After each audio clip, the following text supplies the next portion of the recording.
सर्वाधिक दुःख जर कोणाला झालं असेल तर जन्म देणारी ती मातृतुल्य आई, आयुष्याची सहचरी म्हणून सोबत आलेली ही अर्धांगिनी आणि ती 2 मुलं. पण तरी सुद्धा भावना महत्वाच्या असल्या तरी सुद्धा जनसेवा आणि कर्तव्य त्यापेक्षाही महत्वाचं आहे, हा दादांचाच मूळ मंत्र होता.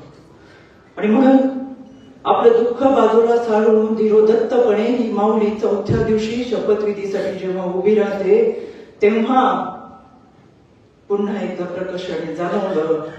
लोकसत्तामधल्या संपादकीय लेखामध्ये गिरीश कुबेर ज्या पद्धतीने गंडशमनार्थ अदखलपात्र वावर, सूतक, अंत्यसंस्काराचं प्रदर्शन असे शब्द वापरून एका माऊलीच्या संदर्भात तिचं खच्चीकरण व्हावं म्हणून लेख लिहितात. त्याचा मी याच व्यासपीठावर निषेध करते.